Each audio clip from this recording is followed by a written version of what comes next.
Till now, we have discussed a few things related to the JDBC operation.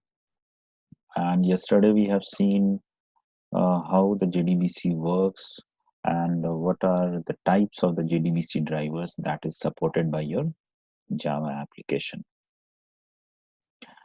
So generally there are four types of JDBC driver we have already seen, and we are using the pure, that is the type 4.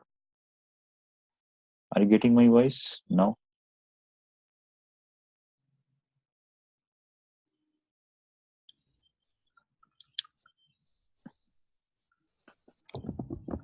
Hello. Yes. Now is it fine? Okay. So till now we have seen one class to execute our queries, that is a statement. Sorry, interface. It is interface. So this is one a statement that we have already seen, that we have already used to execute our queries. The queries can be of any type, like select type of the queries, and other than also selection type of the queries. You can execute very effectively by writing only few lines of the code. Only you need to maintain the connection, one thing, and second one is when you are writing, the URL and username password is correct. When you are loading any driver, that driver's path, class path, the connector's class path must be set before going to execute it. Another type of statement is also available, that we call as prepared statement. Okay, so today we will see that what is prepared statement and how we will how do we use in our application. So yesterday, as I told you that if you have any query that is a static type of the query, for example, look at this query, that is the selection login ID user type from the login master. So this query is a selection type, but this is also a static query. Why we are saying this is static? Because uh, whenever you will execute, the same query will execute every time. Okay. Now, the situation is when you want to create any query that is dynamic. So we should not use the statement, we should use the prepared statement. And the documentation says of the JDBC, the prepared statement is safe, number one. Second one is prepared statement is pre-compiled statement. Means the security is implemented. One thing that I told you yesterday, um, the SQL injection is not possible through the prepared statement. So how do we create that object and how to use the prepared statement? Just look at the syntax and the code. So if you have a practice on the statement, so prepared statement will be very easy to all of you. Only few things you need to change. These two line will remain same. First thing, these two line will remain same. You don't need to change this one. Okay, first thing. Only you need to change, you need to now you will create the object of prepared statement, not the statement. So in place of the statement, now I'm going to create prepared statement. Okay, prepared statement object is equal con dot prepare statement. The method is prepare statement, and till now we were writing our query into the execute query or into the execute method, execute update method. But when you are creating the object of prepared statement, the query will be passed at the same time. Means you will write now the query from this place to direct at the time of the creation of statements. Okay, so now you don't need to create, you don't need to pass, even you will not pass any query into method execute query or execute update. Okay, so this is the way that you will create the prepared statement. I hope this statement and this syntax is clear. As in the previous example, we were passing our queries to the method execute update or execute query, but now we will pass the query into the method prepare statement when we will create the object of prepared statement, this one. So let's see and execute, let's execute this code and let's see that what will be the output. So open the folder and command. So again, I will set the path. Set class path is equal. Let me copy the path. Slash, that's file name.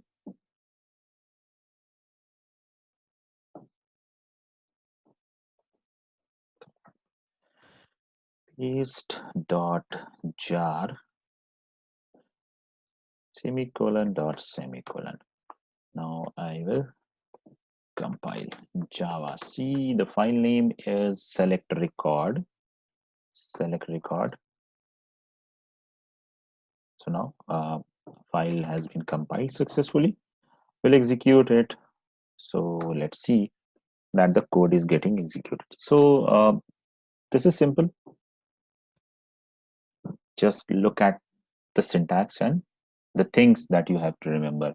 First thing, you will pass the query at the time of creation, the object of prepared statement type, and you just need to call the method according to your query nature. If the query nature is the selection type, then you will call the method execute query. It will not change. If the query nature is execute other than selection, then you will call the method execute update. Fine.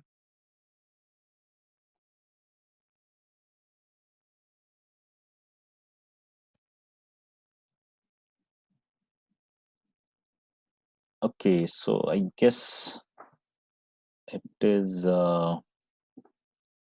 selection stmt.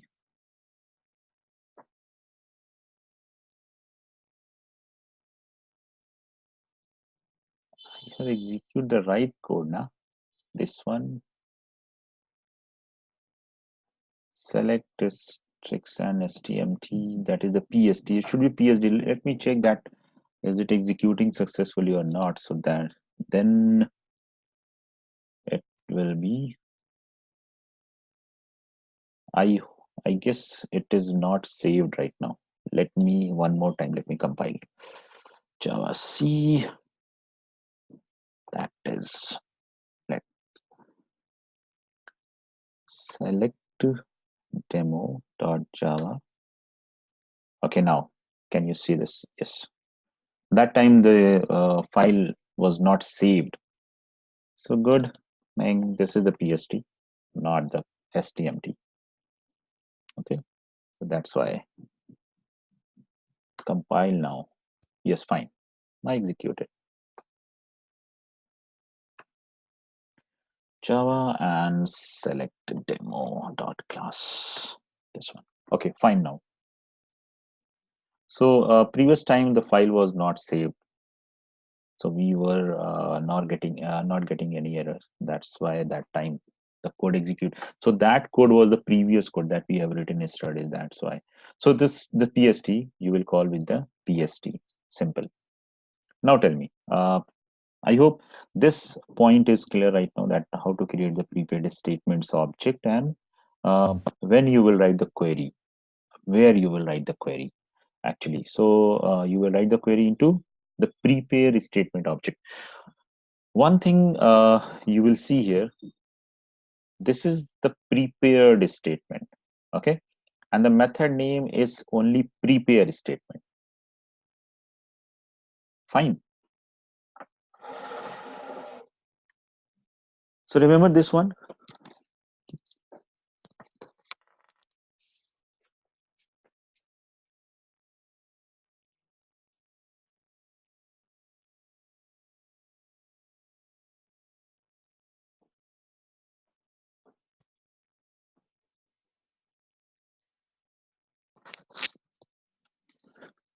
Note down. Any question, any query? Yes.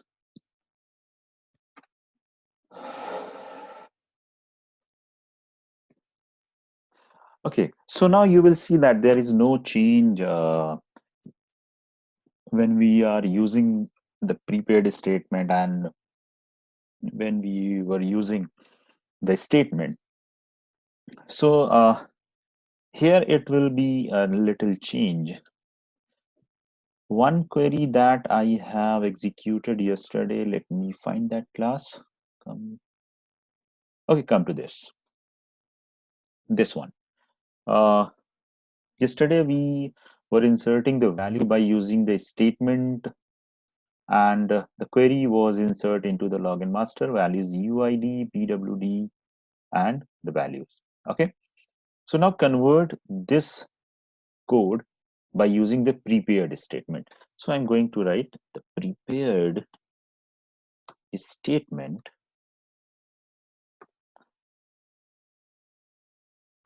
PST. I will write so that we will write, remember this. Prepare statement, and the query I will pass into it. Control X, this one, and the object. Fine. So prepared statement con dot prepare statement insert into the login master values UID, PWD, student, int result, PST execute update. So we have change our statement to prepared statement. So come to the compilation and execute, then we'll see what we should write actually. So first we'll check Java C, then the class name, sorry, file name, that is my class.java, then Java, and class name is my class. So enter the user ID. I'm writing user1. Password is password1. So registration done. So we'll check it. So to check this, now I will not go on to the client of my database. I can check from here. I have one class that already created that can select the record from the database. Look at here. So one more record has been inserted. Fine. So come to this part one more time. This part. Actually, when we write any query by using the prepared statement, we should not concat the values. We should not concat uh, the variables over here. We will create the placeholders for the values. We will create the placeholders for the values. Okay. So this part, since I want to pass the values from into this, so we'll create the placeholder, and placeholder is created by using question mark. So this is question mark, comma, question mark, comma, question mark. Okay, since I want to pass 3 value into the query, so I will create 3 question marks. Okay, and when you pass the question mark into your query, its indexing will be start. Its indexing will be start. So it will be at 1, it will be at 2, it will be at 3, like this. Fine. So which type of the value you want to pass at this question mark, you will write into the next line. So you will write pst dot. I want to set the value at this question mark. So I will write a method set. Okay. And which type of the value you want to pass at this question mark. So I want to pass the value of type string. So I will write the method set string. Okay. Then 1 comma and the value. The value is inside the UID. So I will pass UID, this one. Okay. So first question mark value will be set. Then PST dot set string. Second value will be password, and we have password in PWD. PST dot set another value is also a string, so I will write set string 3 comma and the value I want to pass as a student or anything that I want to pass. Okay, double, because it doesn't support single inverted comma as a string. So one more time, let's execute it and try to compile and let's execute it. So here is, okay, PST that the set string. Why? Let me check.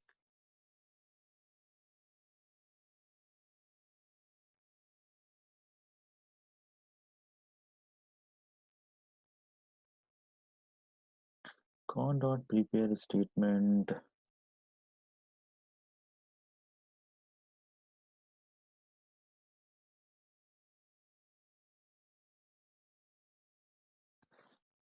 Okay.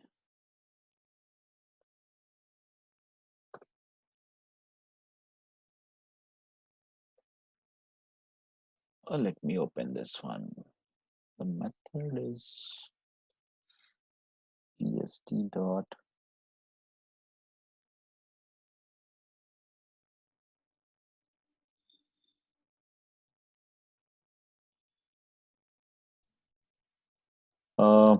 when I was compiling, we were seeing that this, okay, this was the error. Okay, look at this. They cannot find symbol set string. Here, what I was writing, and I'm writing the set string. Actually, it's string. Set string. Okay, now compile it. This one. Okay, fine. Java, my class.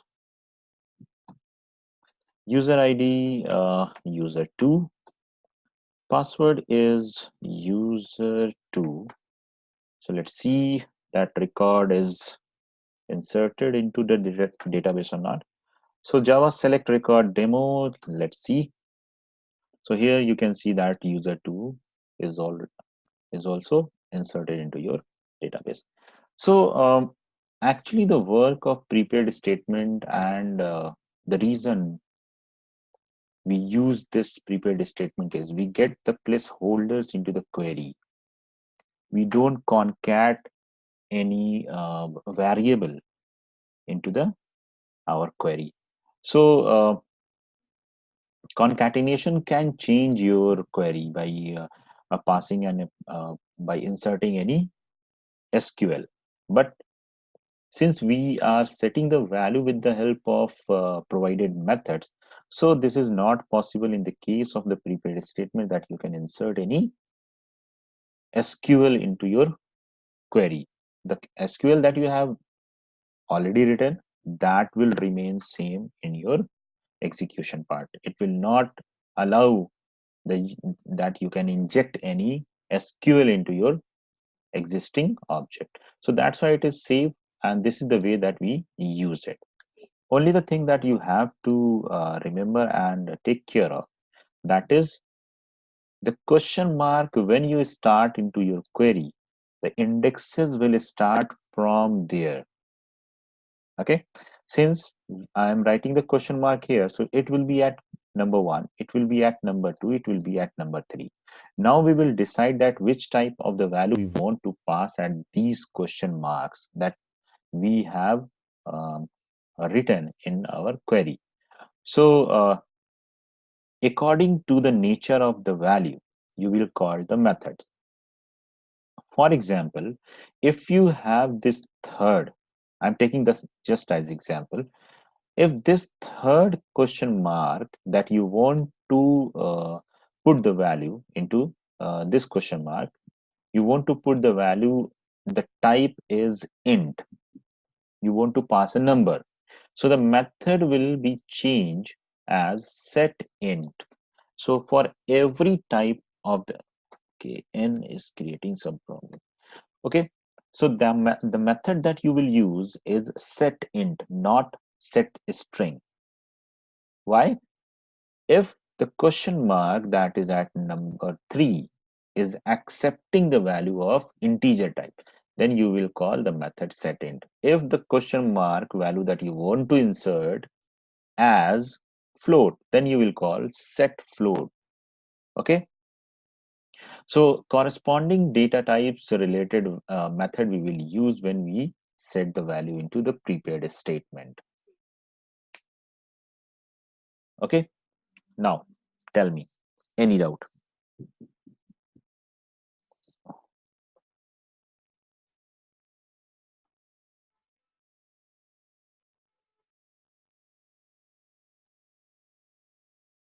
Good.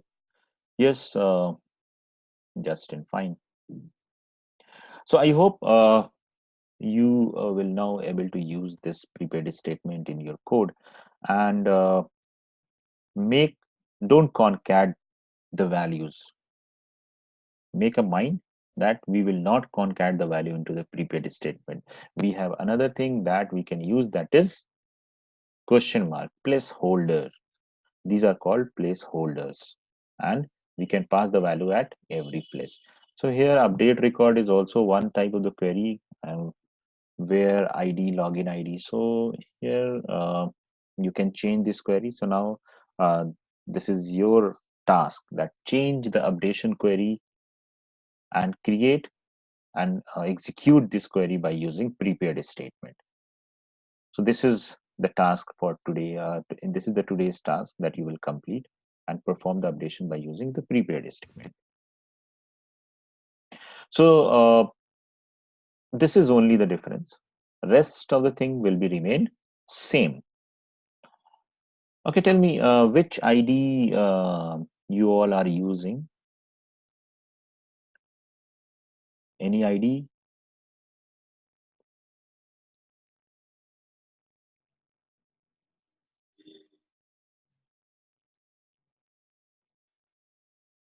Or with the any ID that you are familiar. Okay, Meng is using Eclipse. Fine.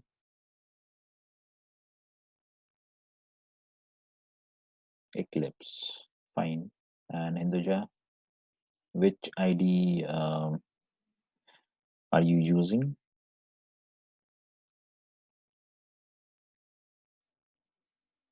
Eclipse. Okay, so you all are using Eclipse. So do you have any problem with the Eclipse, with the configuration and any other things?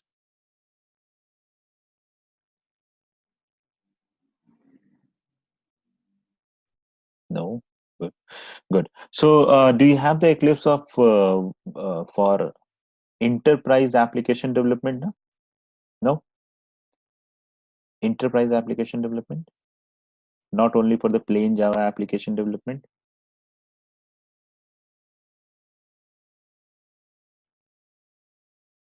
Good.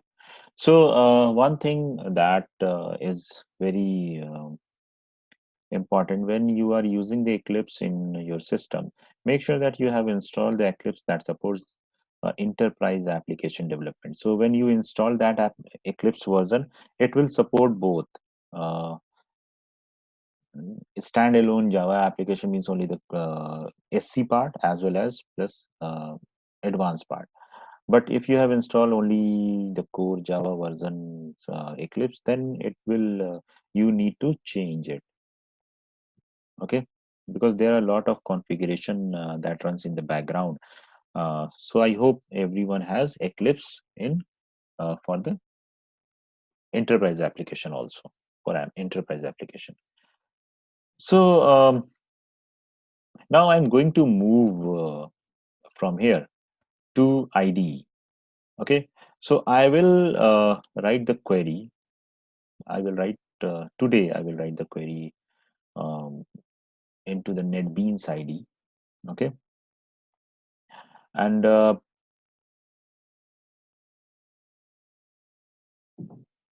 which version? Okay, so I'm using this Eclipse Neo. That is the latest version. I hope this is. I guess this is the latest version, 2019 and 20. So it doesn't matter if you have the Eclipse um, and if you have downloaded from its source, then it will be updated time to time. It won't create any problem. So when I will write the code, okay, so it will work on all it will support for all type of the Eclipse version that you have. And the version which I am telling you, this is the Eclipse. When you install, let me show you something. Okay, where is that file? Let me show you. Okay, come to this part, and here I'm going to write this one. Just look at.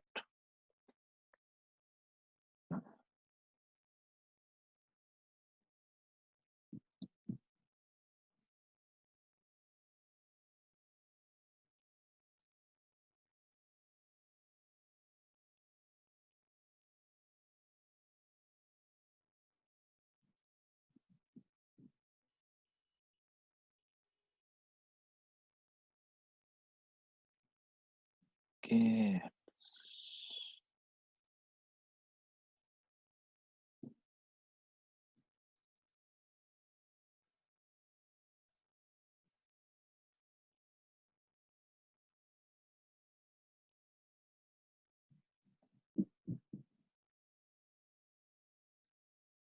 So this file is actually 2 and 3 days before I got an update, and after that my system is getting some creating some problem. It gets slow. So let's wait. So this is the installer that I have already downloaded. And when you download and install the Eclipse, you can see there are so many versions of the Eclipse. Eclipse IDE for the Java developers. So it is only for the uh, Java SC part, means you can create and you can develop the Java applications. But I'm telling you, and it's a recommendation from my side that install the Eclipse IDE for the enterprise Java developers. Okay, so when you will install it, then you will be able to write the code that for the advanced Java. Okay, so there are so many Eclipse uh, IDE version is available. C, C++, Eclipse for the PHP, Eclipse for DSL, Eclipse for Python, Eclipse for Android. So install this one, this part. Okay, Eclipse IDE for enterprise Java developers. So I hope you all have installed already this one. If you haven't, then just go and change it. Install the Eclipse IDE for enterprise. Fine. Um, so my Eclipse has been crashed. I'll fix it today.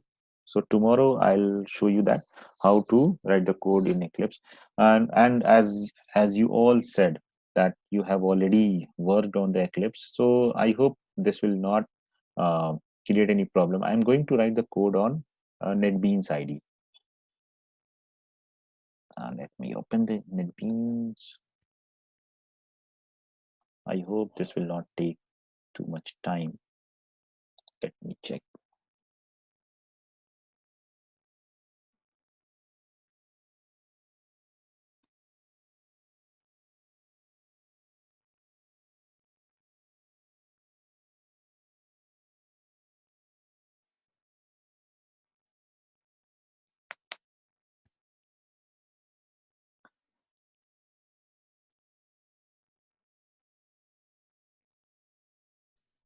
So as you can see, this is also look like Eclipse IDE. So if I write the code over here, it will be fine for Eclipse also.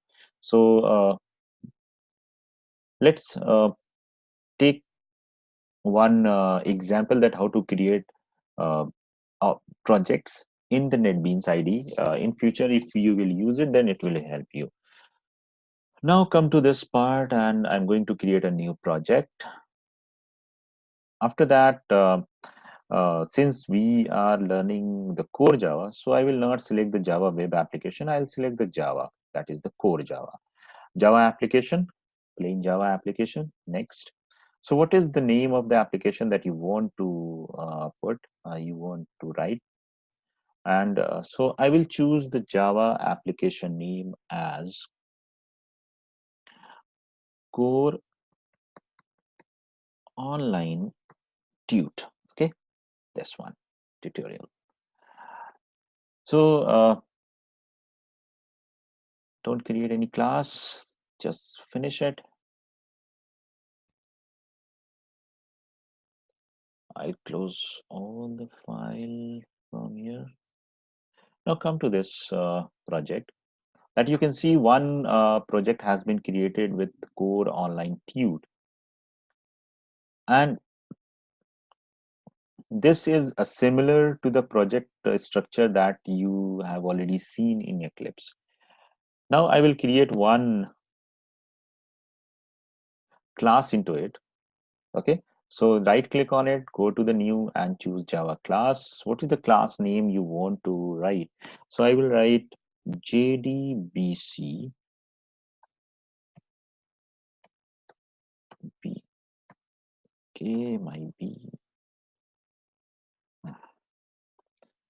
JDBC demo, this one. And as you can see here, the warning, it is highly recommended that you do not place Java class in the default package.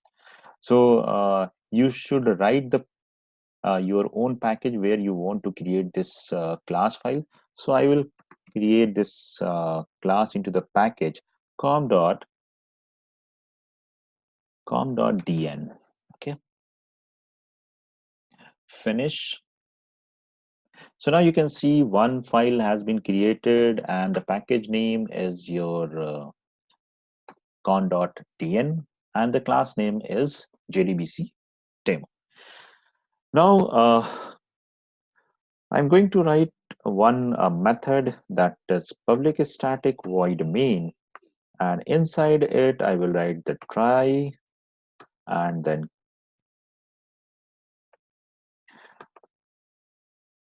and here I will write class dot for name and com dot my. So I'll copy and paste, so it will save my time. This part, and copy and paste.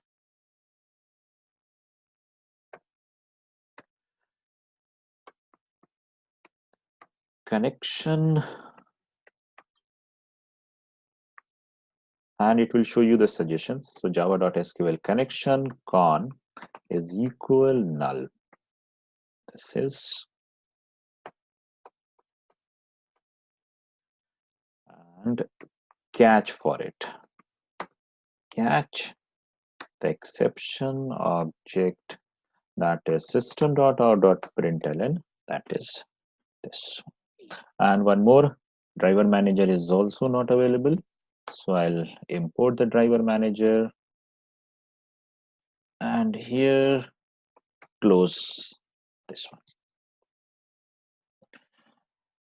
And one more thing you have to remember and take care of, that is whenever you create any project, either in Eclipse or in your NetBeans, first of all, the libraries that you are using and which is not available in uh, JDK by default. So you have to include the library in your application, first thing.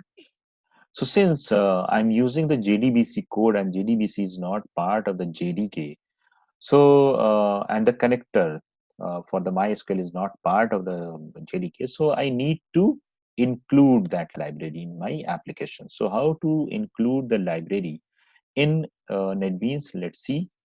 Right click on your application, go to your folder that is libraries. Let's see, go to the properties. Here you will find libraries. Select and add library is a button. Click on it. You will find the MySQL JDBC driver.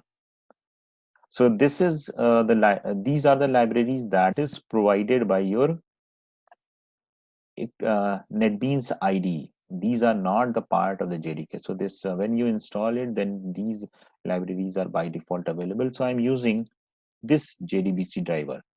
And as you have already seen that this JDBC driver, when I was writing the code by using this one, that is plain notepad, I was using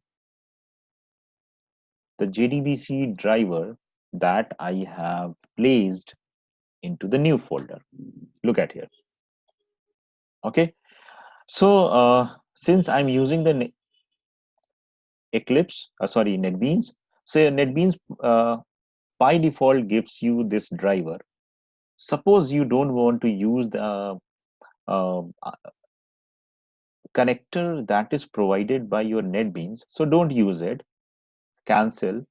Add jar is another one that you can add the jar that you have already used in the previous examples also. So I'm clicking on it and I can add this MySQL connector. Open. Okay, and this will add into your application. So look at here, you can see this library is already available in my application. So for every application, you have to include the external connector, external libraries in your application. Either you are using the NetBeans IDE or you are using the Eclipse IDE. It doesn't matter. Okay. Now, one thing I will write, and this will not take too much time. Go to the result set. Result. I'm going to create the statement object. Statement stmt is equal con dot create statement result set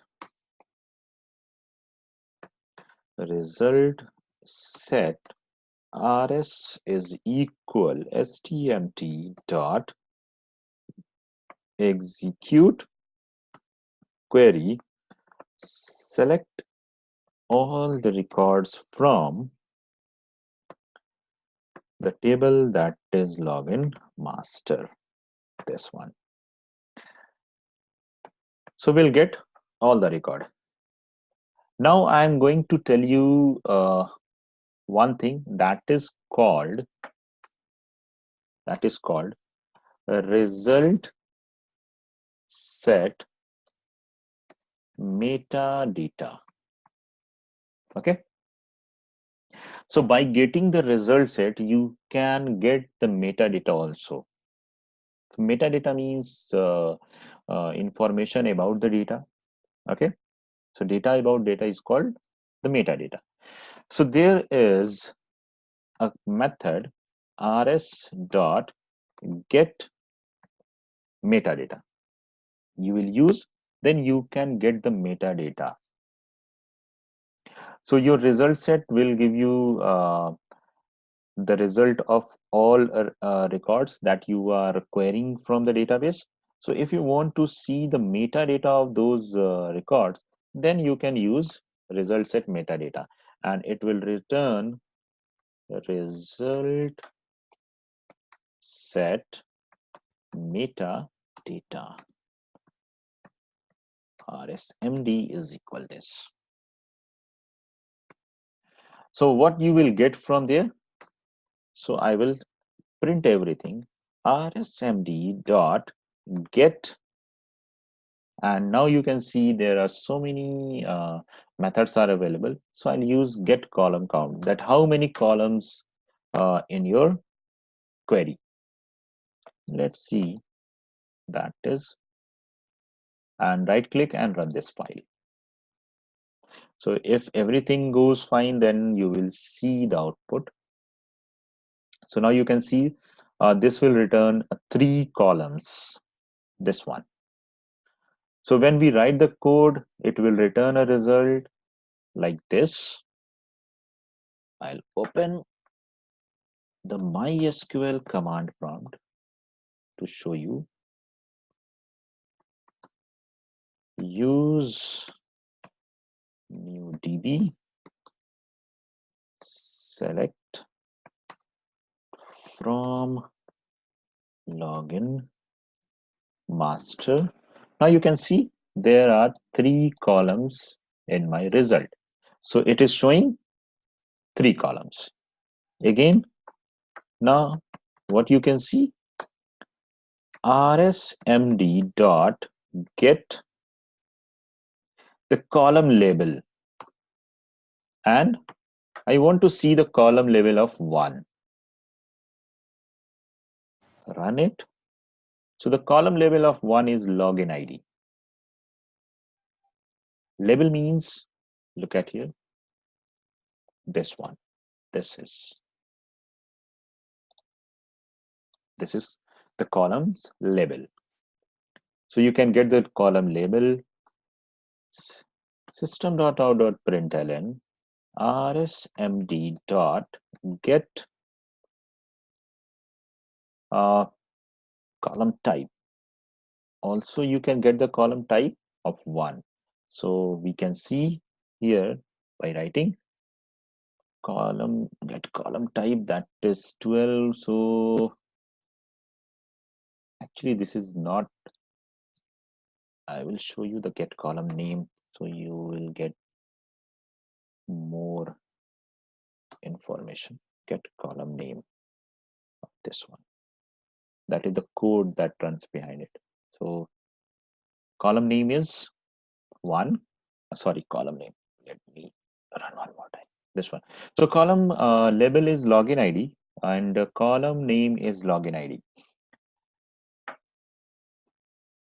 It can be possible that the column label you can change by your query.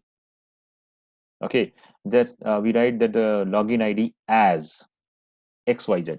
Let me check that this query, select login ID as X from login master. Will it work? Let me check. Look at here. So now you can see this, that I'm getting the result from the table and I'm getting the login ID and I'm renaming the name of the column as X. So now the label will be X, but what is the name of this column? So the name of this column is login ID. Okay. So column label, column name. So now you have so many methods that you can use. So this is up to you that how to use it, and it has also used a very effective use. For example, you are creating one application, ERP, and there is one panel for the admin, and admin want to see that how many tables are in my database, how many what are the record, sorry, what are the types of the columns that is inside my tables. So that admin will not go to the database server, it will show by your application, not onto the database. So you will write your query to show the records by getting the results at metadata. Okay, so this is one thing. One more thing, you can get the information of the database also. I was telling the result set about the result set. Now we can get the information about your database, and that is called the database metadata. Fine. So how to get the database metadata, come to this part. So just tell me, this result set metadata is clear? Then we'll move to the database metadata. Yes.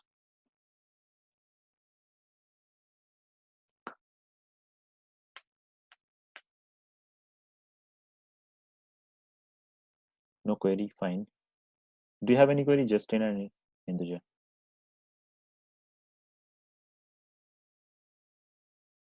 No. So now come to the database metadata. Database metadata. So delete this result set, this is statement, and this one also. Since the connection is established with the database with the con, okay, so it has the connection with the database, so it will have the information about the database. Okay, so it is not necessary that in one application only one database will be used.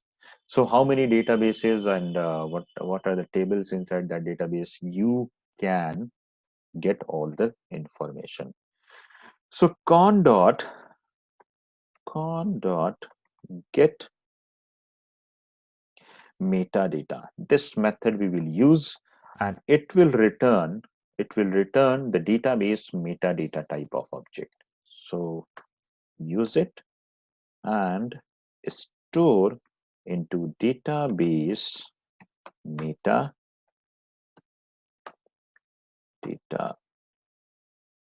this database metadata is equal. So this is the way that you will get the information about your database. So which of the methods are available? Let's see and check. DMT dot get, okay, and you can get so many things from here. So I will show you that database major version, okay, about your database, system.out.println. There are so many methods, and if I'll use all the methods, it will take too much time. So get database product name. So let's see what is the output of this code. Run it. So the database major version is 6 I'm using. And what is the product name? That is MySQL. Okay. So again, this is your task now. Use all the methods and get the information that you need and according to your requirement. So it will help you to show the catalogs, connection, and how many connection are there, and you can find so many methods are here. So get the driver name. So we can get the driver name also by writing this one. So I'm using the MySQL AB JDBC driver. This is the output of your about your database by using database metadata. So now, are you able to use this one? Can you use this database metadata now?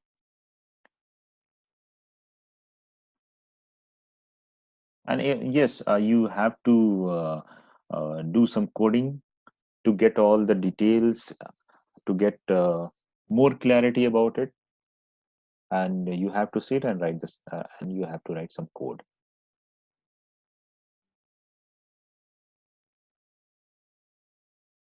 Yes, yes, the product name.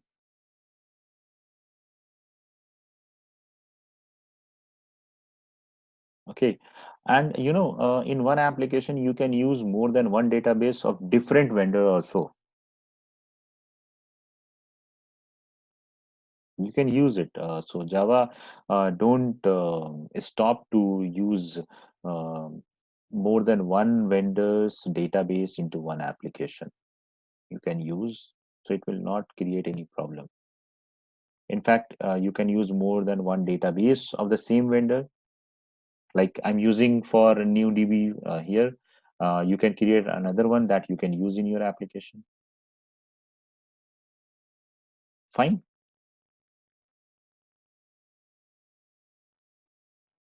Now I'm going to tell you some coding. Yes, JDBC will work with all different databases. Only you need to change the driver name that we have learned so far will work means the prepared statement, the statement, execute query, execute update, the query you pass. So all the thing will work. Only you need to change that is this driver name appropriately for every database vendors, and you need to change this URL, since this URL is for the MySQL database. So if you are using Oracle, okay, so you need to change this non-relationship database, for example, MS Access.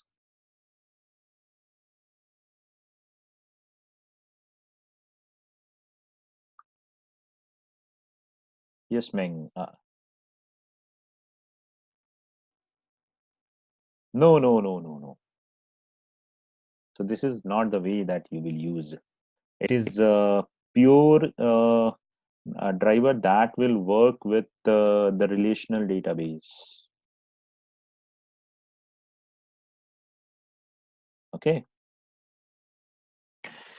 So now I'm going to tell you one thing that you will implement in code. And what is that?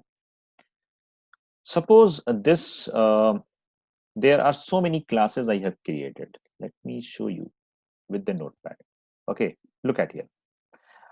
This one class in your application that get all the records. So I'm going to just copy and paste. So it will take only 2 minutes. Just wait and look at this one. I'm going to create another class. It will take only 2 minutes. Class with the name of registration. Registration. Okay. Make user registration. Finish. And I'm going to copy and paste all the codes from here. Copy and paste. So this is the class that will perform the registration of the user. All the class you need to import. So as you can see, all the classes are imported right now. And one more thing I need to pass, that is set string. This one. Okay. So this will perform the user registration. Fine. Another class that I have created with the notepad that update the user password. So I will create another class into NetBeans because I'm creating the project. So all the classes will be at the same place, maybe in different package, Java, and update record DB, finish. And I'll copy and paste all the code from here, copy and paste. So again, I will write import java dot sql dot in one line. Okay, this one. So this will update the record. And I have one class that is JDBC demo. One more that will show your records. And where is that class? Here. So it is the select record demo. So I will create select record demo in my application project. Create a new class that is select record connection, copy and paste from here. Copy and paste. Fine. So import java.sql dot. Fine. Now suppose this is the application that is used by your end user, and at the same time 4 users are accessing your application. So what happened in that case? If the user is using JDBC demo, then it will establish one connection. When the user this using, if any user is getting registered with your application, then again one connection will be established. And similarly, the third user and the fourth user is using your classes. So what happened at the same time? The 4 connection object will be established. So it is fine. But these 4 users are using this one, and this class. So it will every time it will create a new object for every class calling. So what happened in that case? You will get a number of connection will in your application, isn't it? Okay. So and as you know that a user can send a query, a user can send a request only one at a time, isn't it? So it means we should give only one connection object to the user for per request. So what we do in that case, we'll create the connection in other class. I'm going to create, just look at here. And you will use, when you will use this one, this will make your application more flexible and responsive. So here I'm going to create a class get database connection. Okay, get database connection. Finish. And what will I do here? I will write the code of getting the database connection. So how will I write? I will make a class, this one, and create a method public static, okay, and get db connection. So when I will call this method, then I will get the connection. So obvious, this method will return a connection object, and as we know, we create the connection object that we put into the con, that is the java.sql of a connection type. So we'll return this con from here, return con. Okay. So when you write the return con, we'll write the class name here, which type of the class it belongs. This is the type of connection.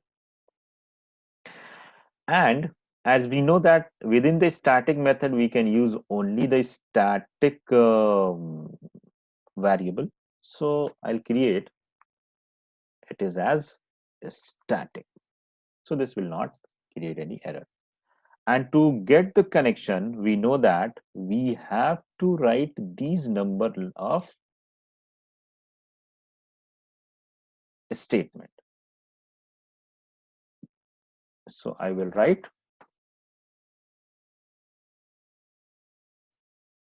the statement to get the connection.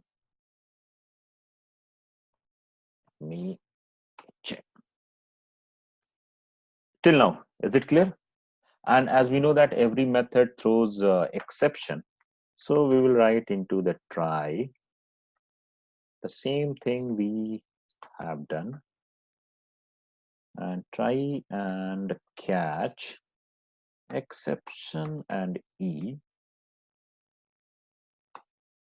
and you can print anything.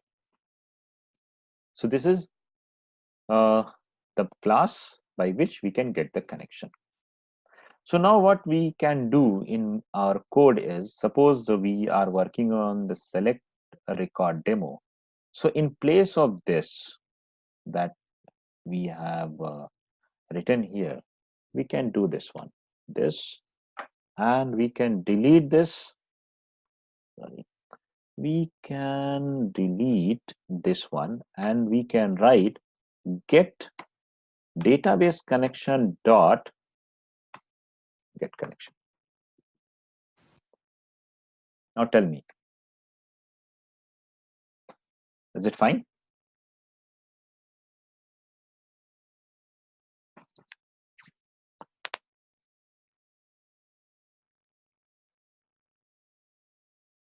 It's still not coming, Meng?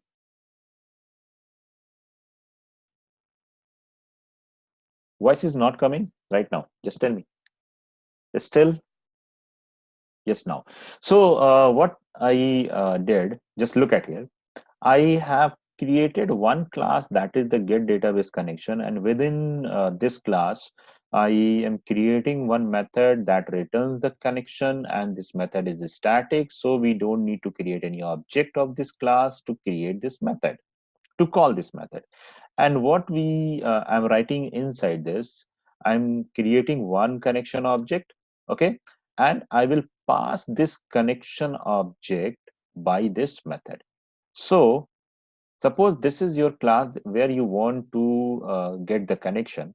So in that case, you can simple call this method, sorry, this class and this method. So in place of these statements, just look at here. In place of these two statements, we can write only one statement, isn't it? We can write con is equal get db connection dot get connection. Simple. Will it work?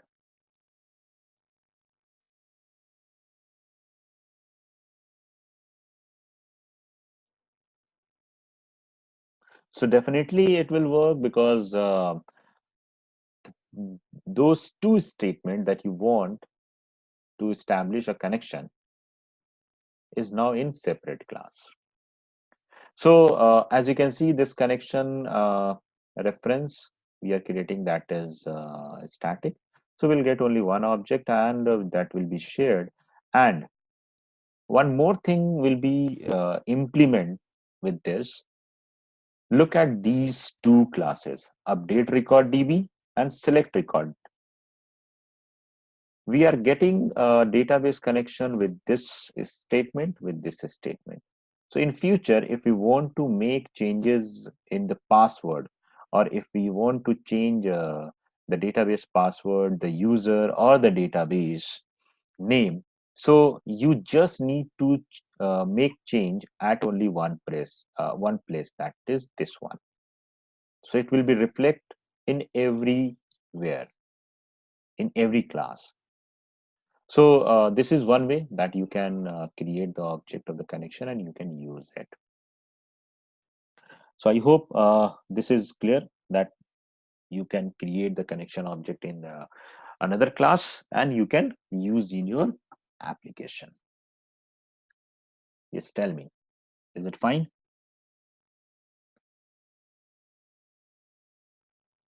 Okay, good.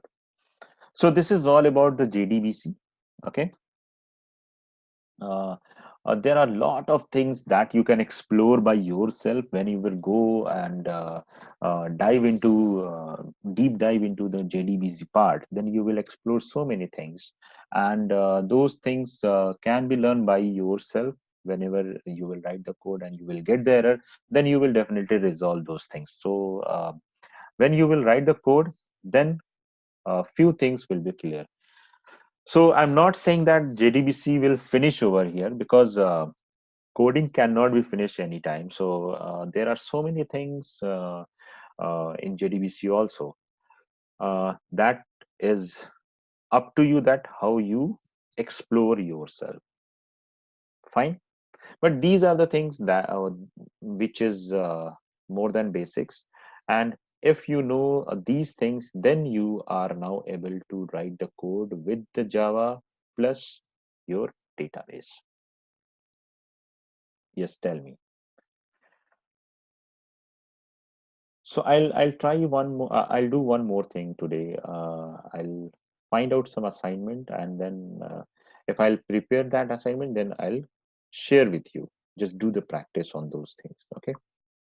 So this is all for today. If you have any query, then we can continue. Otherwise, um, I'll bind up the session. Now tell me, any query?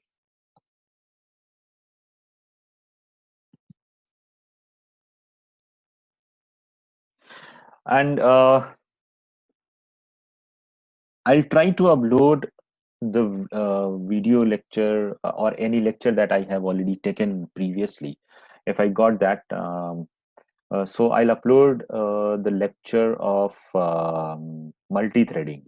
Will it be fine that you can watch and learn, or you want that that session should be delivered online?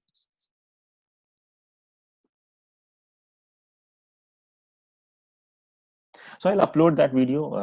I have taken that session uh, 1 year, I guess, or 1.5 year back, or few days back. So I'll see that that video is available. Then I'll share that. Okay. In fact, if I get any other video related to multi-threading, or any other video that I have already taken the lectures related to the collections, file handling, and a few other topics that we haven't covered yet. So if I got that, then I'll upload and share that link. So just go through that link and watch those videos. If you find any problem, if you get any confused, then you can ask me in any session. Fine.